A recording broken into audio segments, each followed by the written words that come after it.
Every kiss, every hug. Let me stay in your arms. Dans la ruche de l'Essin. Oh boy! Let me stay in your arms. Alors aujourd'hui, j'ai 3 objectifs. Le premier est d'aller vérifier dans les hausses d'eau que j'ai ajoutées la semaine passée pour protéger les chaudières de sirop si elles en ont ramassé. Le deuxième est de vérifier dans les ruches si jamais elles ont encore de l'espace pour en stocker. Advenant le cas qu'elles en ont pris et qu'elles ont encore de l'espace, moi je vais faire un refil des chaudières du haut. Et troisième objectif, je vais traiter les 4 ruches que je n'ai pas encore traitées là, pour le varroa. On commence à être un peu tard en saison, les abeilles d'hiver sont sur le point d'être pondues, de se transformer ou de naître. Donc c'est le moment idéal là, pour se débarrasser du parasite, pour être certain que les colonies ne font pas face à ce péril de plus cet hiver. Oh boy! Elles en ont pris énormément. Elles, c'est sûr qu'elles ont un refil pratiquement vide.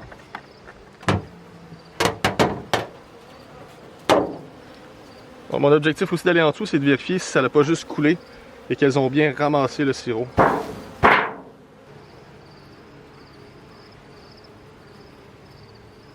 Ici, on a un cadre qu'elles ont probablement rempli de sirop. Là, il est très lourd. On voit qu'il y a du liquide à l'intérieur, mais moi, je ne peux pas déterminer si c'est du sirop ou du miel.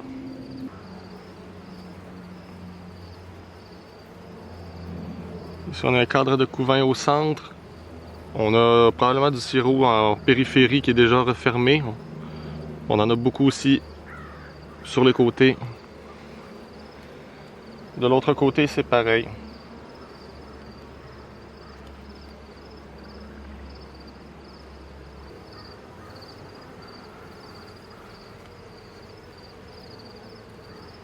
Ici, on a un cadre de cire qui a probablement été construit cette semaine ou presque entièrement. Et il est à peu près plein. De l'autre côté aussi.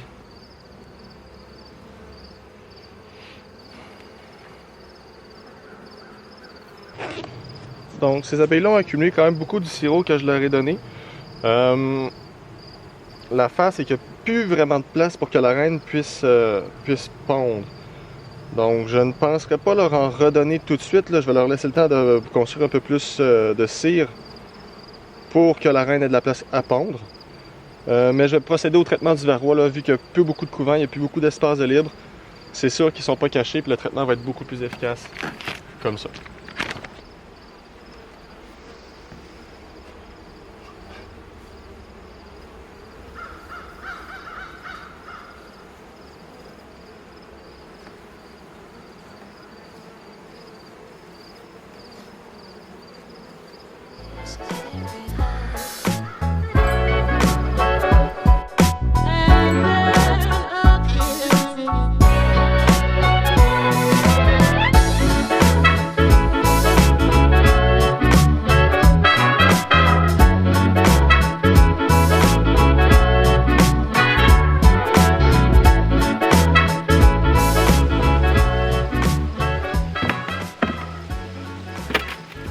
Cette chaudière-là aussi est pratiquement vide.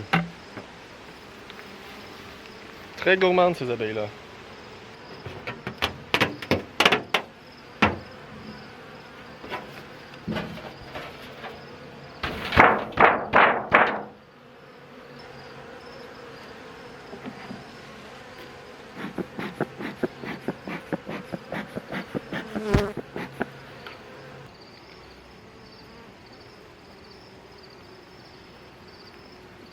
Cadre terminé.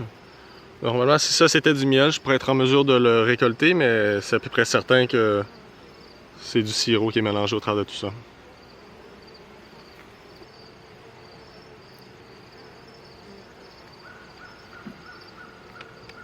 Pareil ici, est à moitié refermé. De l'autre côté, à moitié refermé aussi.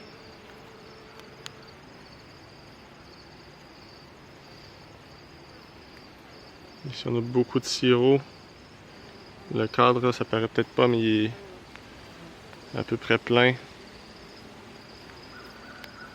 De l'autre côté, on a du couvain. Donc, des futures abeilles dans ce cadre-là.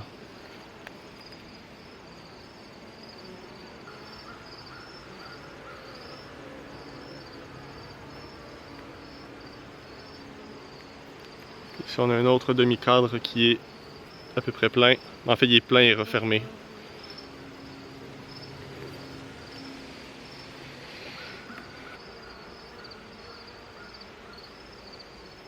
Alors de ce côté-ci, on a du couvain.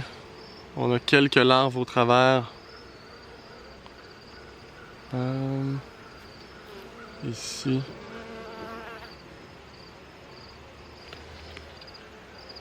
À l'arrière, on a beaucoup de larves.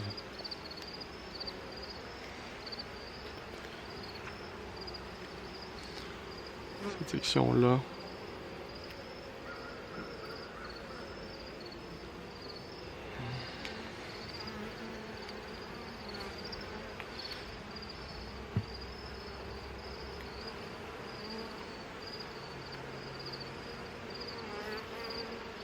Ici, on a un cadre de pollen. Ok! Je me demandais, ils étaient passés où les mâles? Sont après se bourrer la face.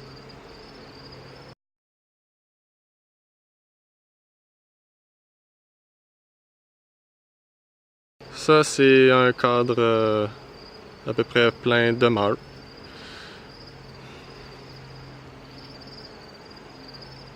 Ça explique peut-être les cadres qui sont vides dans ce coin-là. En tout cas.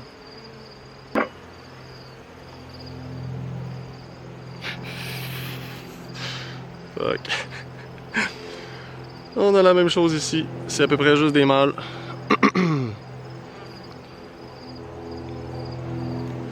Oh my god!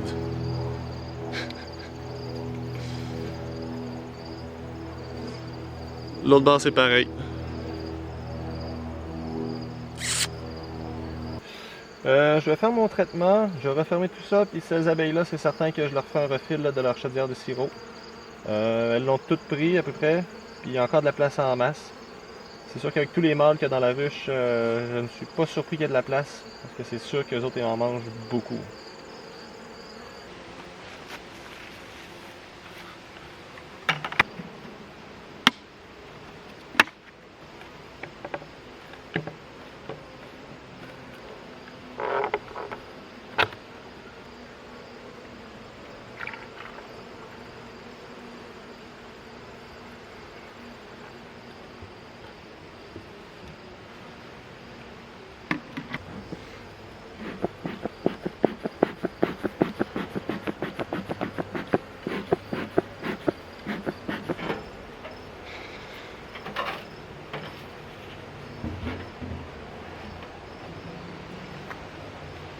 On dépose la chaudière maintenant pleine sur le dessus.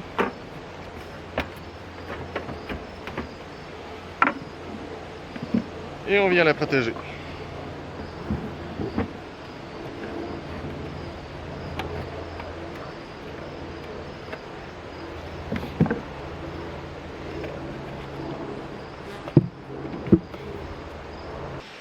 Donc on voit que la saison est quand même en train de ralentir là. Les abeilles ramènent pas mal moins de pollen qu'elles en ramenaient. Toutes les ruches ont pratiquement vidé les chaudières que je leur avais données. Ils avaient respectivement un peu plus de 1 gallon de sirop chacune. Tout est passé, donc là j'ai fait un refil, je leur ai redonné chacun 1 gallon. Sinon, on voit aussi un ralentissement au niveau de la ponte là, des reines. J'ai pas vu beaucoup d'œufs aujourd'hui, mais j'ai vu la plupart des reines. Donc, probable qu'avec le refroidissement des journées, le raccourcissement des jours, elles ralentissent la ponte. C'est sûr que c'est dépendant de la quantité de nourriture disponible, la quantité de pollen, la quantité de nectar.